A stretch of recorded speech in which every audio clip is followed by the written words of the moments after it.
हम लोग basic class में डिस्कस कर रहे थे ब्रेन का स्ट्रक्चर कैसा होता है। हमें देखा था कि ब्रेन मीडियन और तीन पार्ट है। साइटल सेक्शन हम लोग देख रहे थे, ठीक है। फिर हमने देखा था कि ब्रेन के अंदर में कुछ खाली जगह होती है जिसको वेंट्रिकल के नाम से जानते हैं। फर्स्ट और सेकंड वेंट्रिकल जो है, जिसको हम लोग लैटरल वेंट्रिकल के नाम से भी डिस्कस करते हैं, सेरेब्रम में प्रेजेंट होता है। थर्ड जो है वो डायंसिफालम में प्रेजेंट है, और जो चौथा है वो हमारे मेडुला में प्रेजेंट है, ठीक है। और हमने बताया था ईटर या सेरेब्रल एक्वाडक्ट क्या। तो थर्ड और फोर्थ वेंट्रिकल को जोड़ने वाला जो नली है उसको हम लोग ईटर या सेरेब्रल एक्वाडक्ट के नाम से जानते हैं। फिर हमने डिस्कस किया था कि ये मेडुला, ठीक है, मेडुला ऑब्लोंगेटा के बारे में हमने डिस्कस किया था। हमने बताया था कि मेडुला ऑब्लोंगेटा जो हमारे है वो ऑटोनॉमिक फंक्शन को कंट्रोल करता है, जैसे रेस्पिरेटरी कंसंट्रेशन है, हार्ट बीट को कंट्रोल करता है, वोमिटिंग, छींकना, कफिंग, पेरिस्टाल्सिस, सबको वही कंट्रोल करता है। पॉन्स के बारे में भी हमने डिस्कस किया था। हमने बताया था पॉन्स जो है वो रेस्पिरेटरी एकदम सेंट्रल जो हमारा है वो नॉर्मल समय में सांस लेने में मदद करता है, लेकिन जब एक्सरसाइज हम लोग कर रहे होते हैं उस समय एक और एडिशनल न्यूमेटिक सेंटर हमारा एक्टिवेट हो जाता है। वो न्यूमेटिक सेंटर जो एक्टिवेट होता है वो असल में कौन सा प्रेजेंट है। एक और सेंटर है ऑप्न्यूस्टिक सेंटर और न्यूमेटिक सेंटर, वो भी जो हमारा है कौन सा। फिर हम लोग यहाँ कौन सा डिस्कस कर चुके थे, आज हम लोग उससे आगे सेरिबेलम के बारे में डिस्कस करेंगे, ठीक है। हिंड ब्रेन का 3 पार्ट हम लोग डिस्कस कर चुके हैं। पॉन्स है, सेरिबेलम है और मेडुला है। मेडुला डिस्कस कर चुके हैं हम लोग, पॉन्स डिस्कस कर चुके हैं, आज हम लोग सेरिबेलम, ठीक है। ध्यान देना, जैसा कि वर्ड से पता चल रहा है सेरिबेलम, ठीक है। नो डाउट ये जो हमारा है ना सेरिब्रम के जैसा नाम दिख रहा है थोड़ा थोड़ा ना, सेरिबेलम। मैं इसको कवर कर देता हूँ कलर। सेरिबेलम के बारे में हम लोग बात करें तो सेरिब्रम का छोटा भाई इसको माना जाता है। असल में सेरिब्रम जैसे ऊबड़ खाबड़ है वैसे ही सेरिबेलम भी ऊबड़ खाबड़ है। इसकी पहचान है, हमारे ब्रेन में 2 ही ऐसा पार्ट है जो ऊबड़ खाबड़ है, एक सेरिब्रम और एक सेरिबेलम, ठीक है। जो उठा हुआ पार्ट है उसको हम लोग नाम देते हैं, स्पेशल नाम देते हैं, उसको हम लोग बोलते हैं गाइडस, ठीक है। उठा हुआ पार्ट जो हमारा है उसको हम लोग गाइडस के नाम से जानते हैं, और जो गड्ढा वाला पार्ट है उसको हम लोग सल्कस बोलते हैं, ठीक है। तो हम लोग बोल सकते हैं कि गाइडस एंड सल्कस जो है इसमें प्रेजेंट है इसका कैरेक्टरिस्टिक फीचर, ठीक है। हम लोग बोल सकते हैं दिस वन इज प्रेजेंट है, ठीक है। तो पहला इंपॉर्टेंट पॉइंट हो गया सेरिबेलम में गाइडस सल्कस। चलिए जी, कहाँ पे प्रेजेंट है वो तो हम लोग देख लेते हैं। अगर किसी आदमी के कान की तरफ से तुम देखो तो वो ये उसका पॉन्स दिखेगा, ये उसका मेडुला दिखेगा। तुम जो पॉन्स है उसके पीछे की तरफ देखो, पॉन्स के पीछे की तरफ तुम देखोगे ना तो कुछ इस तरीके से स्ट्रक्चर दिखेगा, ठीक है। यही जो स्ट्रक्चर है यही असल में हमारा सेरिबेलम, ठीक है। तो सेरिबेलम जो है वो पोस्टीरियर साइड पे है, जस्ट पॉन्स के पीछे में प्रेजेंट है, ठीक है। और उससे आगे तो हम लोग को पता ही है ये हमारा मिडविन हो जाता है। मिडविन से आगे देखेंगे तो हमारा थैलमस ऊपर में आ जाएगा ना, हाइपोथैलेमस, थैलेमस, ये भी थैलमस पे चलेगा, ठीक है। तो ये हमारा पॉन्स है, ठीक है। अगर हम लोग इस पॉन्स के स्ट्रक्चर की बात करें तो नो डाउट हमने देखा कि उसमें गाइडेंस उपहार जो होता है उसको लोग गाइडेंस बोलते हैं, और जो गड्ढा है उसको लोग सल्कस, वो प्रेजेंट हो। थोड़ा इसको हम लोग बड़ा करके देखते हैं, यहाँ पे बिग थोड़ा कर लेते हैं, साइड में लेटरल ही सेक्शन देखेंगे। मान लो ऐसा, अगर तुम इसको गौर से देखो तो तुम्हें पता चलेगा कि इसका जो बॉडी है, ठीक है, ध्यान देना, इसका जो ये बॉडी है असल में इसके ऊपर के तरफ, बाहर के तरफ, ये वाला जो मैं एरिया बना रहा हूँ, ऊपर वाला कॉर्टेक्स वाला एरिया जो बना रहा हूँ, असल में इस एरिया में न्यूरॉन के जितने भी साइटोन है, सेल बॉडी है, वो रखी हुई है। इसी कारण से ये ग्रे मैटर दिखता है, या पूरा मैं ग्रे मैटर बना दूं तो भी कोई दिक्कत नहीं, ठीक है।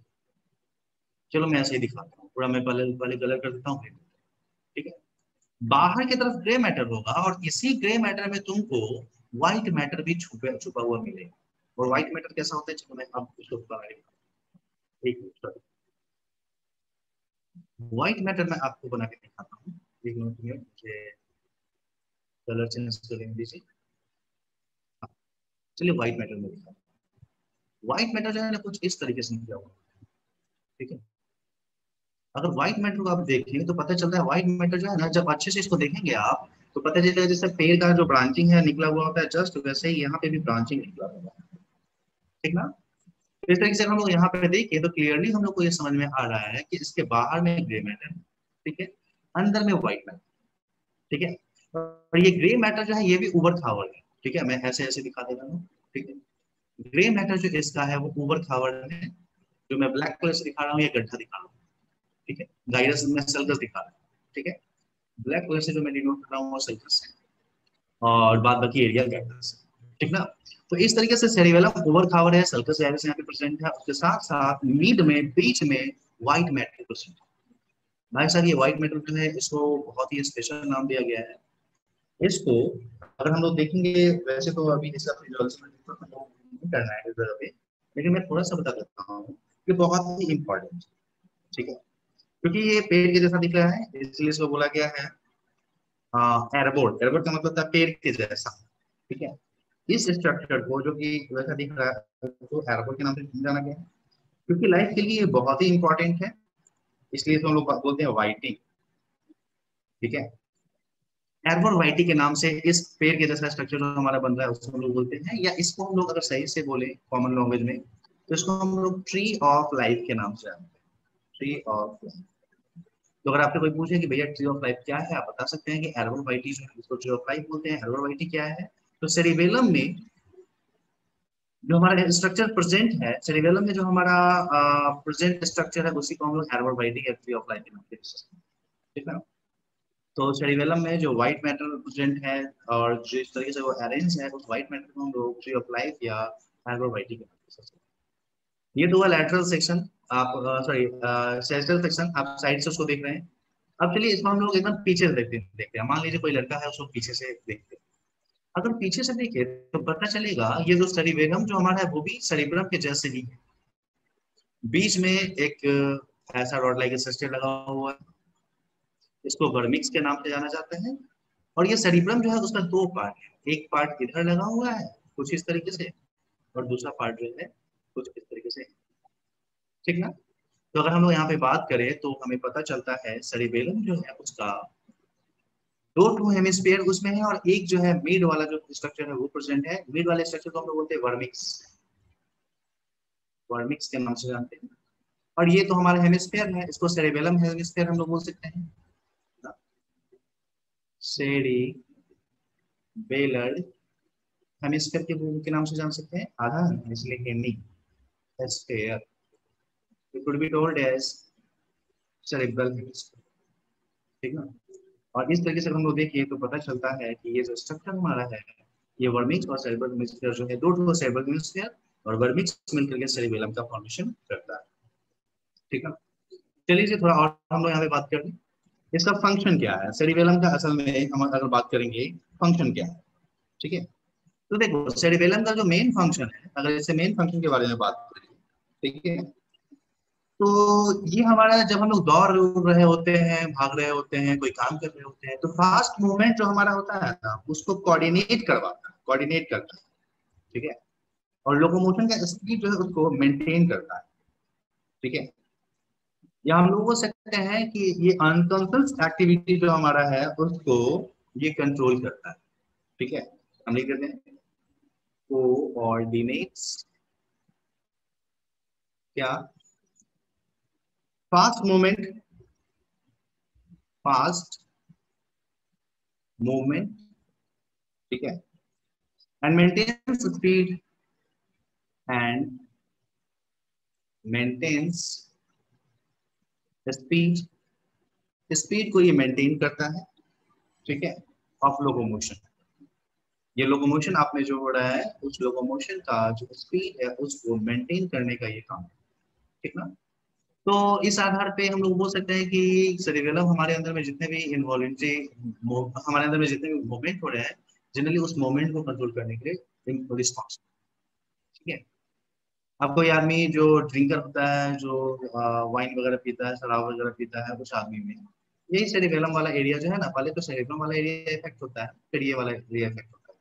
और जैसे ही ये सेरिबेलम वाला एरिया इफेक्ट होगा तो होगा क्या कि वो आदमी अब जो है ना अच्छे से बोल नहीं पाएगा, अच्छे से चल नहीं पाता, लड़खड़ाता है। लड़खड़ाने के पीछे रीजन है कि यहाँ पे सेरिबेलम जो है वो अच्छे से काम करना बंद कर दिया, क्योंकि वो आदमी जो है वो शराब पी रहा है, शराब का जो एक्शन है पहले तो सेरिब्रम पे काम करता है, लेकिन सेरिब्रम के जरिए सेरिबेलम पे वो एक्ट करेगा। जैसे सेरिबेलम पे एक्ट करेगा वो जो है अच्छे से कोऑर्डिनेट नहीं कर पाएगा, काम नहीं करेगा, ठीक है। तो ये चीज हम लोग को सेरिबेलम के बारे में याद रखना है। सेरिबेलम जो हमारा है उसके बारे में याद रखना है कि एकमात्र ऐसा स्ट्रक्चर है सेरिबेलम के बाद जिसमें गाइडस और सल्कस पाया गया है। पहला पॉइंट हम लोग को ये यहाँ पे याद रखना है। सेकेंड पॉइंट हम लोग को याद रखना है कि यहाँ पे ये जो स्ट्रक्चर है असल में ये दो चीज का बना हुआ है, वर्मिक्स का बना हुआ है और उसके साथ साथ दो ठोस सेरिब्रल हेमिस्फीयर का। व्हाइट मैटर अंदर में है जो कि कुछ पेड़ के जैसा दिख रहा है, इसलिए इसको एर्बोरबाइटी या ट्री ऑफ लाइफ के नाम से जाना जाता है। इतना चीज हम लोग को याद है। चलो जी, हम लोग हिंड ब्रेन का तीनों पार्ट डिस्कस कर चुके, ठीक है। हिंड ब्रेन का तीनों पार्ट हम लोग डिस्कस कर चुके, हम लोग पॉन्स को डिस्कस कर चुके, हम लोग मेडुला जो है उसको भी डिस्कस कर चुके, और हम लोग अभी डिस्कस कर रहे थे सेरिबेलम के बारे में। ये तीनों स्ट्रक्चर हमारा जो है वो फिनिश हो, ठीक है। अब हम लोग आगे बात करते हैं, हम लोग मिड ब्रेन पे चलते हैं, ठीक है। अपन अब मिड ब्रेन के बारे में डिस्कस कर लेते हैं। मिड ब्रेन तो बहुत आसान है जी, बहुत आसान है, ठीक है। सबसे पहले हम लोग फिर से एक फिगर बना लेते हैं। हमें पता है कि पॉन्स सबसे नीचे, मेडुला उससे नीचे, उससे भी नीचे, इधर अभी अभी हमने देखा ये सेरिबेलम, ठीक है। पॉन्स से जैसे ऊपर हम लोग चलेंगे ना, एक डंठल के जैसा स्ट्रक्चर दिखेगा। यही डंठल नुमा संरचना जो है उसको हम लोग मिड ब्रेन बोलते हैं, जो कि मिड ब्रेन आगे जाकर के क्या होता है कुछ इस तरीके से हाइपोथैलेमस, ये थैलेमस, ये एपिथैलेमस, और जो थैलेमस है ऊपर में एक कॉर्पस कॉलेशन के जरिए कुछ इस तरीके से प्रेजेंट होता है, कॉर्पस कॉलेशन। और इसी कॉर्पस कॉलेशन में हमारा क्या होता है सेरिब्रम कुछ इस तरीके से लगा हुआ है ना। तो हम लोग अब बात करने वाले हैं मिड ब्रेन को, ये वाला एरिया यहाँ से लेकर के और ये पॉन्स तक जो जाता है ये वाले, इस एरिया के बारे में हम लोग बात करेंगे। This area is called as mid brain, सबसे कम डेवलप्ड पार्ट हमारे ब्रेन। यहाँ से इसको मेसेनसेफेलॉन के नाम से लोग जानते हैं, मेसेन मतलब बीच वाला ना, इसको हम लोग मेसेनसेफेलॉन के नाम से भी डिस्कस करते हैं। ओके, चलिए आगे, ठीक है। हम लोग अगर इस मिड ब्रेन के बारे में डिस्कस करें, ध्यान देना, अगर हम लोग इस मिड ब्रेन के बारे में डिस्कस करें तो इसमें बहुत ज्यादा कुछ नहीं है, बहुत ज्यादा कुछ इसमें स्ट्रक्चर नहीं है। असल में ये डंठल है जिसके जरिए इंफॉर्मेशन जो है वो नीचे से ऊपर की तरफ जाता है, सिंपल, उससे ज्यादा कुछ इंपॉर्टेंट चीज इसमें नहीं है। हाँ, लेकिन कुछ चीजें इसमें है इंपॉर्टेंट, मैं बताता हूँ। मिड ब्रेन के पीछे की तरफ देखो, पोस्टीरियर साइड की तरफ, अगर तुम पोस्टीरियर साइड की तरफ गौर से देखोगे ना तो तुमको पता चलेगा इस तरफ में कुछ फूला हुआ संरचना है। मैं दिखा रहा हूँ, कुछ फूला हुआ संरचना, ठीक है। मैं बाहर निकाल के दिखाता हूँ। ये रहा हमारा मिड ब्रेन, इस मिड ब्रेन का ये नली, नली को हम लोग ईटर के नाम से जानते हैं, we know very well about it ना। ये ईटर है, नली जो है ईटर के नाम से हम लोग जानते हैं। चलो, या सेरेब्रल एक्वाडक्ट भी बोलते हैं, याद है ना आपको, इसको सेरिब्रल एक्वाडक्ट के नाम से जानते हैं, ठीक है। अगर इसके हम लोग पीछे की तरफ देखें तो पीछे की तरफ से कुछ उभार के जैसा संरचना है, ये एक उभार हुआ, तो दूसरा उभार जो है वो कुछ इस तरीके से यहाँ पे दो ठो उभार आपको मिलेगा। और ये दो ठो उभार जो आपको दिख रहा है, आप चूंकि साइड से देख रहे हैं, कन्वर्टिंग की तरफ से दिख रहे हैं, ठीक है, सेजल सेक्शन में देख रहे हैं इसलिए आपको दो ठो दिख रहा है, लेकिन ये दो ठो नहीं है, चार गो, ठीक है। ये हम सेजल सेक्शन दिखा रहे हैं, मान लो कि कोई आदमी साइड से देख रहा है तब उसको दिखेगा। अगर तुम पीछे से जाकर के देखो तो तुमको पीछे से कैसे दिखेगा, चलो मैं दिखाता हूँ, फ्रॉम बैक साइड। अगर आप बैक साइड से देखो तो आपको ये फूला हुआ संरचना को इस तरीके से दिखेगा। ये फूला हुआ संरचना यहाँ पे प्रेजेंट है, this one structure is present, this one structure is present and this one. कुल मिलाकर के चार ठो ना। ये चूंकि आगे की तरफ है, that's why it is called superior, okay, superior colliculus या कॉलिक्यूली मैं बोलता हूँ, ठीक है। इसको हम लोग सुपीरियर कॉलिक्यूलर के नाम से डिस्कस करते हैं। जबकि ये नीचे वाला पार्ट है, that's why it is called inferior what कॉलिक्यूली, ठीक ना। तो कुल मिलाकर के अगर अपन यहाँ पे डिस्कस करें तो पता चलता है हम लोगों को कि मिड ब्रेन में चार ठो दाने की जैसा संरचना निकला हुआ है पीछे की तरफ से, दो दो का जोड़ा लगा हुआ है, दो दो का पेड़ लगा हुआ है, कॉलिक्यूली के नाम से जानते हैं, और प्यार से सुपीरियर और इंफीरियर कॉलिक्यूली के नाम से अपन डिस्कस कर सकते हैं। तो मैं इसको हाईलाइट, सुपीरियर कॉलिक्यूली दो ठो ऊपर में प्रेजेंट है, and inferior colliculi also present, beneath नीचे की तरफ प्रेजेंट है। ओके ना, चलो जी आगे बढ़ते हैं। Superior colliculi and this one inferior. ध्यान देना, अगर हम लोग यहाँ पे बात करेंगे इस कॉलिक्यूली का काम क्या है, ठीक है, तो हमें पता चलेगा इसका जो काम है वो रिफ्लेक्स एक्शन से रिलेटेड है। रिफ्लेक्स एक्शन तो जानते ही हो तुम ना, रिफ्लेक्स एक्शन का मतलब होता है जो एकाएक अनजाने में किया जाता है। गाड़ी आ रही है, आपको नजर पड़ा, आप कुछ बिना सोचे समझे कूद गए अपना जान बचाने के लिए, हाँ? आप कहीं जा रहे थे, एकाएक पता चला कांटा चुभ गया, एकाएक पैर को आप खींच लेते हैं ना, ये सब रिफ्लेक्स एक्शन कहलाता है। आगे हम डिस्कस भी करेंगे, ठीक है। तो यहाँ पे सुपीरियर कॉलिक्यूली जो है ना और इंफीरियर कॉलिक्यूली है, this both are involve in reflex action. सबसे पहले मैं सुपीरियर कॉलिक्यूली के नाम के बारे में, ठीक है। अगर हम लोग सुपीरियर कॉलिक्यूली के नाम से को हम लोग देखें, ठीक है, तो सुपीरियर कॉलिक्यूली जो हमारा है ना, एक्चुअली हमारा जो आंख है, ठीक है, हमारा जो आंख है उसके रिफ्लेक्स एक्शन से रिलेटेड है। आई का जो हमारा मतलब रिफ्लेक्स होता है, जैसे आंख जो है कोई हीरा आपकी आंख की तरफ भागना स्टार्ट कर दिया, लगता है कि आंख में टकरा जाएगा, आप आंख बंद कर दिया, एकाएक धूल जो है आपकी आंख में जाने का कोशिश कर रहा है, आप आंख बंद कर दिया, वो सब हम लोग बोलते हैं विजुअल रिफ्लेक्स। देखें और देखते ही आपको आपने क्या किया, उसको बंद कर दिया, ठीक है। तो ये जो है हम लोग बोल सकते हैं सुपीरियर कॉलिक्यूल जो है वो असल में कंट्रोल करता है विजुअल, विजुअल का मतलब था देखना, ठीक है, विजुअल रिफ्लेक्स जो है उसको वो कंट्रोल करता है। जैसे ही आप कोई चीज को देखते हैं तो आपका आंख जो है उसको, आई जो है वो उसको ये कर लेता है, हम लोग विजुअल रिफ्लेक्स का नाम है ना। वैसे ही अगर हम लोग इंफीरियर कॉलिक्यूल के बारे में बात करेंगे तो ध्यान रखें, अगर हम लोग इंफीरियर कॉलिक्यूली के नाम बात करें, तो ये जो इंफीरियर कॉलिक्यूली जो हमारा है, वैसे ही सुनने से रिलेटेड रिफ्लेक्स एक्शन करता है। देखा है कोई आपके बगल में आकर चिल्ला दिया, आप डर जाते हैं, अरे क्या हुआ ना, तो क्या हुआ, सीधे आवाज आपके कान में जाता है, कान में जाते ही आपके ब्रेन में डरने वाला जो पार्ट है वो एक्टिवेट हो जाता है। एक ही कोई चिल्लाता है और आप जो है उससे तरफ आगे चले जाते हैं, अरे क्या हुआ, देखिए उसको क्या हुआ ना। ये सब जो है हमारा ऑडिटरी रिफ्लेक्स, और उस ऑडिटरी रिफ्लेक्स को यही कंट्रोल, ठीक है, तो बोल सकते हैं ये कंट्रोल करता है इसको ऑडिटरी रिफ्लेक्स ना। तो इस तरीके से अगर हम लोग देखें यहाँ पे, तो मिड ब्रेन का नो डाउट बहुत ज्यादा इंपॉर्टेंस नहीं है, लेकिन उसमें जो चार ठो कॉलिक्यूली रखा हुआ है, दो दो ठो के जोड़ा में, ठीक है, दो ठो सुपीरियर कॉलिक्यूली और दो ठो इंफीरियर कॉलिक्यूली, इसका इंपॉर्टेंस है। कैसे, तो superior colliculi is actually responsible for controlling visual reflex ना, while we can see कि हमारा inferior colliculi जो है, this one is involved in what, this one is involved in auditory reflex, okay।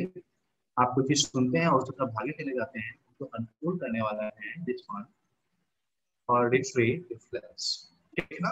तो मिड ब्रेन का भाई साहब इतना ही काम हम लोग को याद रखना है, इससे ज्यादा हम लोगों को न पूछा जाएगा न जरूरत है।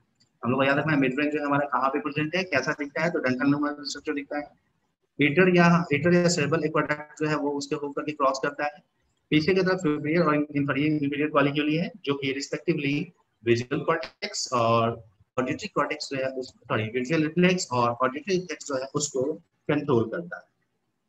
यहाँ तक में किसी को कोई दिक्कत, बोलो। Asif, no sir. Saurabh, no sir. Saurabh भाई, नहीं सौरभ है। सो गए हैं क्या? सौरभ ओके ओके चलो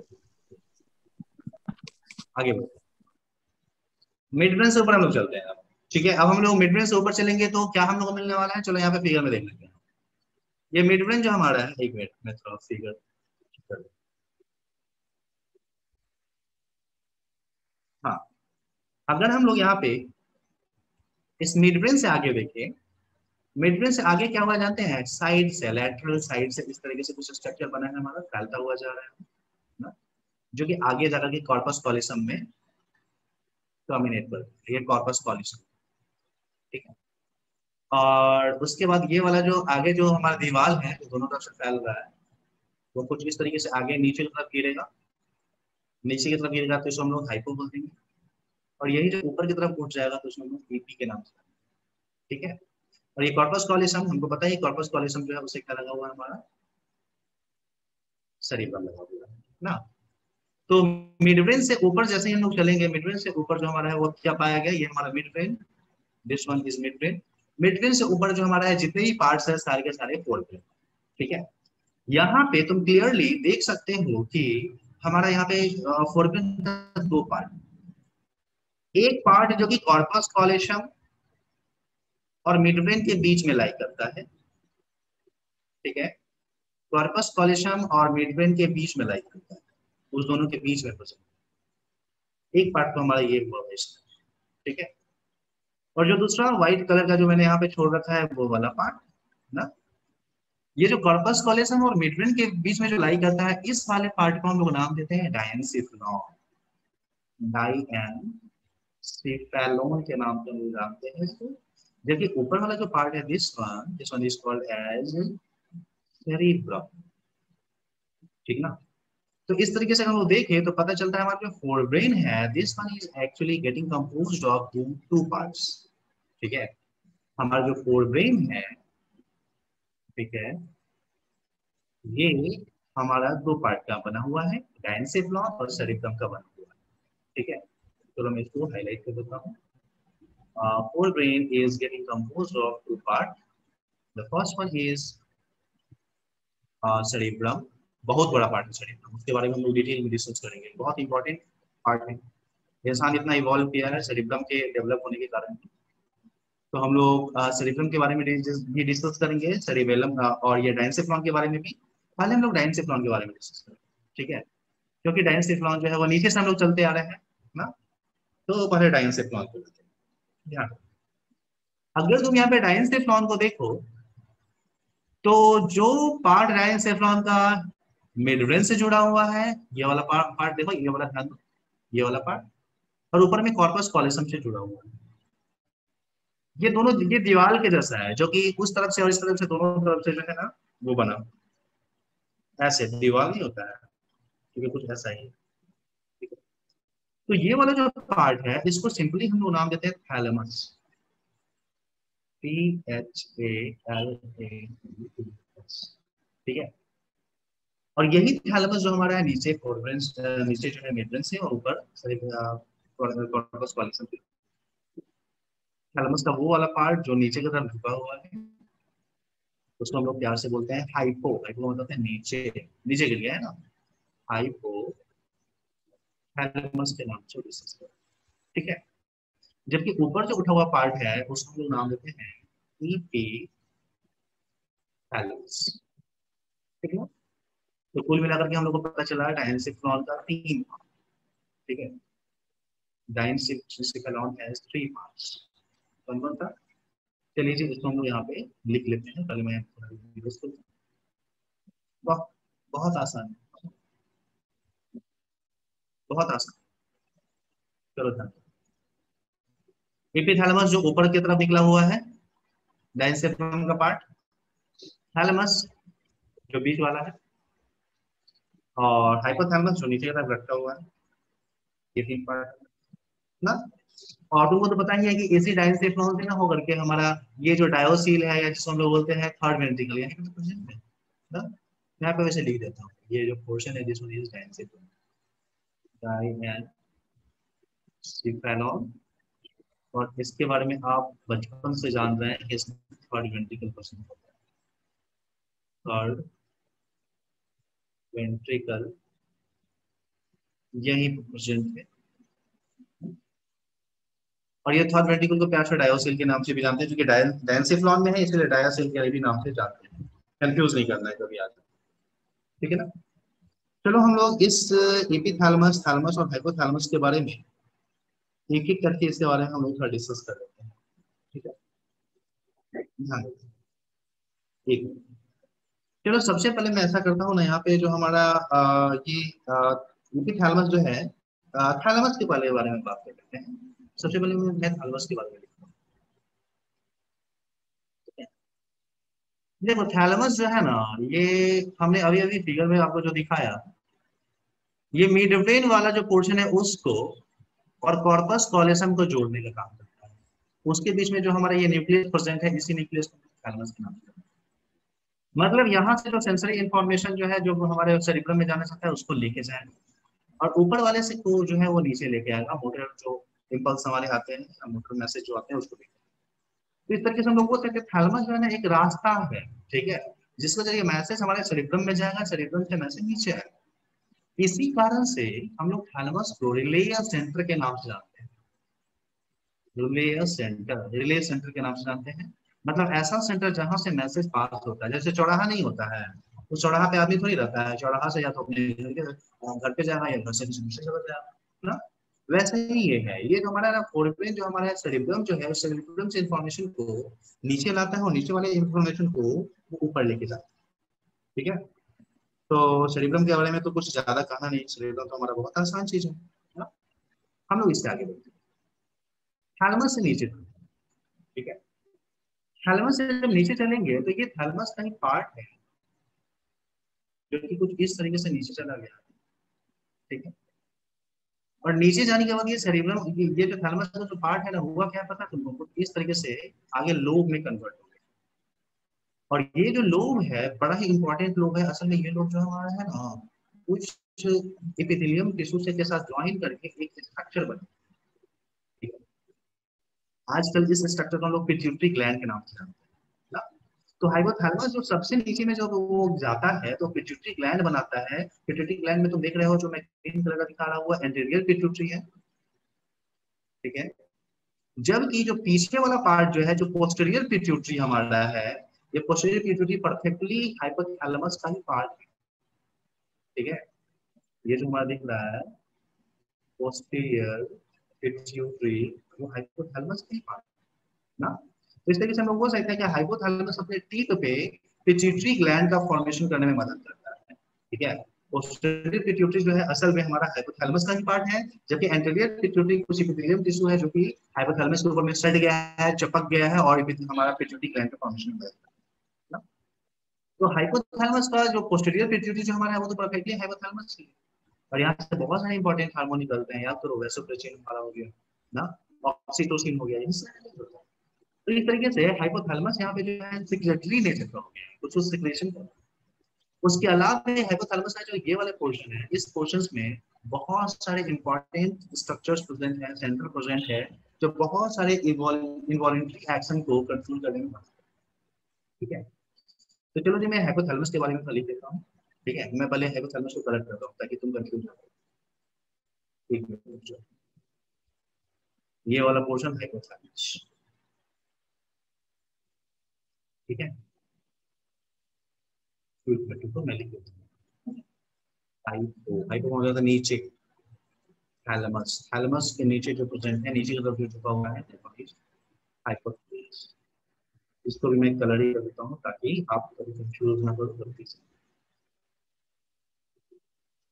ठीक।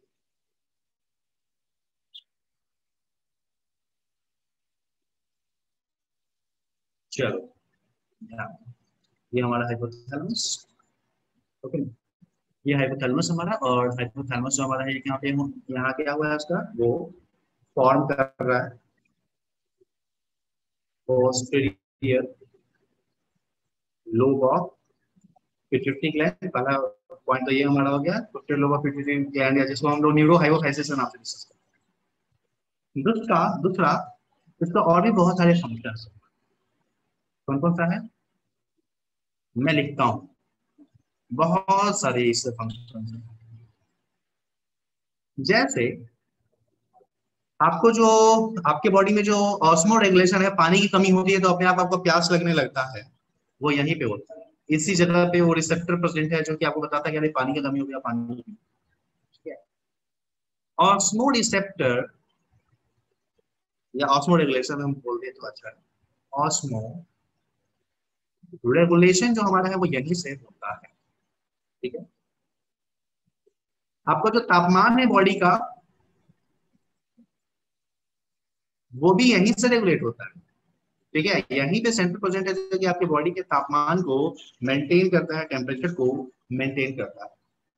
ठीक है, ऑस्मोरेगुलेशन मतलब कि प्यास, ठीक है, आपका जो थर्स्ट है उसको, वो तो छोड़ दो, बहुत सारे और भी इंपॉर्टेंट, जैसे आपको प्यार होता है या किसी से आप नफरत करते हैं, लव एंड हेट जो है ना, ठीक है, किसी से दुश्मनी या किसी से प्यार, वो भी यहीं पे होता है। इवन आपको ये जो हमारा ना भूख जो आपका लगता है, हुंगर, आपको पता चलता है भूख लग गया, पेट दर्द कर रहा है, खाना खाना चाहिए, वो भी यहीं से कंट्रोल होता है। वो तो छोड़ दीजिए, आगे हम लोग थोड़ी देर में डिस्कस करेंगे कि जो सेक्सुअल बिहेवियर है, ठीक है, वो भी यहीं से कंट्रोल होता है। ठीक है, आपके अंदर में जो कार्बोहाइड्रेट का मेटाबॉलिज्म है, this one is also getting control from here. ठीक ना, तो इस तरीके से हम लोग देखिए तो पता चलता है कि ये जो हमारा हाइपोथैलेमस है, this one is very very important. आपके अंदर में पानी कितना होना चाहिए उसको कंट्रोल कर रहा है, आपके बॉडी का तापमान कितना होना चाहिए उसको कंट्रोल कर रहा है, प्यार करेंगे कि नहीं करेंगे, दुश्मनी करेंगे कि नहीं करेंगे, वो यहीं से कंट्रोल होगा, भूख आपको लगता है कि नहीं लगता है, वो यहीं से कंट्रोल होगा, इवन सेक्सुअल बिहेवियर, कितना कैसा आपका सेक्सुअल बिहेवियर, वो भी यहीं से कंट्रोल। ठीक है, तो इस तरीके से हम लोग अगर देखें तो पता चलता है कि हमारे जो हाइपोथैलेमस जो है वो बहुत ही इंपॉर्टेंट स्ट्रक्चर है हमारे ब्रेन का ना। हाइपोथैलेमस जो हमारा है वो पिट्यूटरी ग्लैंड के साथ, पोस्टीरियर लोबर पिट्यूटरी ग्लैंड जो है उसके साथ जुड़ करके वो हमारा जो है सिक्रेटरी नेचर का हो जाता है ना, और यहाँ से वो बहुत सारे ऑक्सीटोसिन और वैसोप्रेसिन को रिलीज करता है। हम लोग अगले चैप्टर में डिस्कस करेंगे कि बहुत सारे रिलीजिंग और इनहिबिटिंग फैक्टर्स जो होता है वो भी यही से रिलीज, और मेन जो न्यूरल फंक्शन है वो तो osmo regulation, thermo regulation, love and प्यार का बात, या अंदर भूख लगना या प्यास लगना या सेक्सुअल बिहेवियर, ये सब है। तो भाई साहब ये हमारा हाइपोथैलेमस। चलिए अब हम लोग बात करते हैं एपीथैलेमस के बारे में, जो थैलेमस के ऊपर की तरफ लटका हुआ। देखो ये एपीथैलेमस जो हमारा है ना, ये वाला पोर्शन, हम लोगों में ये एपीथैलेमस जो है ग्लैंडुलर नेचर का हो गया है। ठीक है, ये एपीथैलेमस जो है उसको हम लोग पिनियल ग्लैंड के नाम से जानते हैं। चलो मैं लिख देता हूँ, ये हमारा एपीथैलेमस, एपीथैलेमस, ये हमारा क्या हुआ है, हमारा हम लोगों में पिनियल ग्लैंड में, जो हम लोग पिनियल ग्लैंड बोलते हैं, उसमें कन्वर्ट कर गए ये एपीथैलेमस। ये चीज तुमको पता ही याद रखना है। और ये जो पिनियल ग्लैंड है बड़ा इंपॉर्टेंट ग्लैंड हमारे लिए है, क्योंकि ये एक स्पेशल हार्मोन रिलीज करता है, ठीक है, जिसको हम लोग बोलते हैं मिलेन, क्या नाम है, क्या चलिए मिलेनो, एक मिनट मुझे देखिए, मैं ऐसा नाम ही भूल जाता हूँ।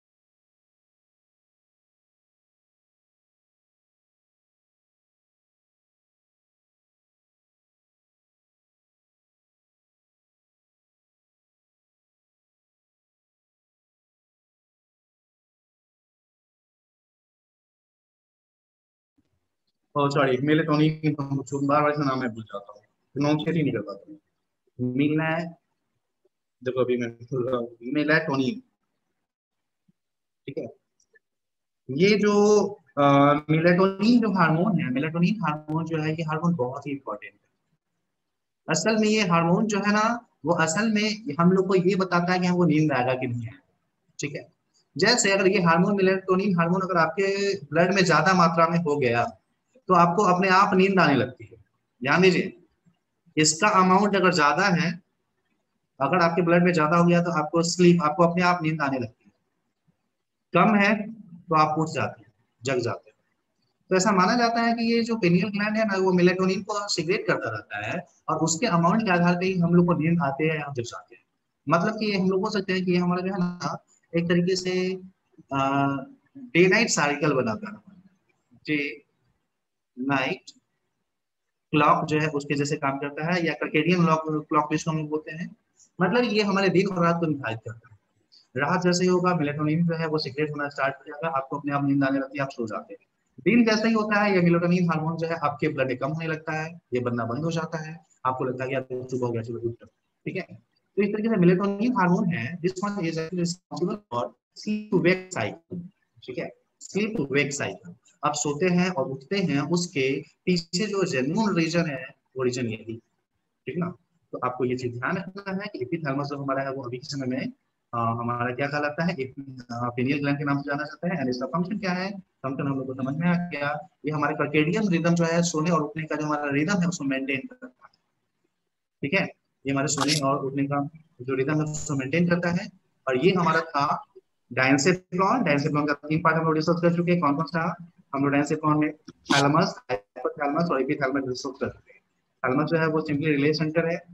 एपिथैलेमस जो है वो पिनियल ग्लैंड के नाम से जाना जाता है। मेलेटोनिन हार्मोन यहाँ पे बहुत इंपॉर्टेंट हार्मोन यहाँ पे रिलीज हो रहा है। और हाइपोथैलेमस जो हमारा है वो बहुत सारे सेंटर्स वहाँ पे प्रेजेंट है, जो कि osmo regulation, thermo regulation, love and hate, hunger, trust उसको कंट्रोल करता है। साथ साथ बहुत सारे रिलीजिंग और इनहिबिटिंग फैक्टर के जरिए वो पिट्यूटरी ग्लैंड को भी कंट्रोल करता है, ठीक ना। तो आज हम लोग यहाँ तक डिस्कस करेंगे। अगली क्लास में हम लोग चलेंगे अब आगे वाले पार्ट,